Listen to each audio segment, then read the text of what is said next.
Serikali ya Jamhuri ya Muungano wa Tanzania imetoa taarifa ikijibu matamko na kauli mbalimbali zilizotolewa na nchi na taasisi za kimataifa kuhusu hali ya kisiasa nchini na matukio ya tarehe 29 Oktoba 2025.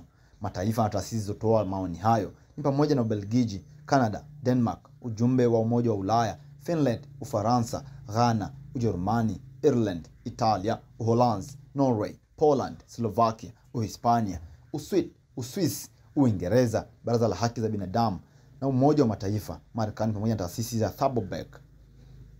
Katika taarifa hiyo, serikali imesema imesikitishwa na baadhi ya maudhui na matamko hayo, hasa ikizingatiwa kuwa kulifanyika mkutano kati ya waziri wa mambo ya nje na ushirikiano wa Afrika Mashariki pamoja na mabalozi wanaowakilisha nchi zao nchini Tanzania tarehe 28 Novemba 2025, ambapo masuala mbalimbali yalijadiliwa kwa uwazi.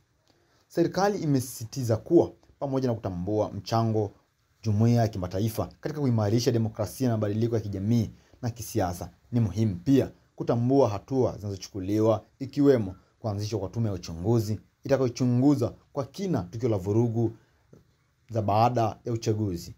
Taarifa hiyo imesema ripoti ya tume hiyo ikikamilika inatarajiwa kutoa mwanga juu ya chanzo cha matukio hayo na kuweka msingi na majadiliano yenye kujenga kwa siku zijazo.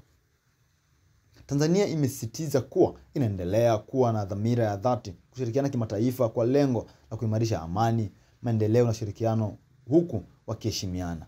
Serikali imewaomba wadau wote kuruhusu mifumo ya kitaifa kukamilisha kazi yake bila shinikizo na kutoa nafasi kwa hatua zinazoendelea huku wakiendeleza kuweka amani na utulivu ndani ya nchi.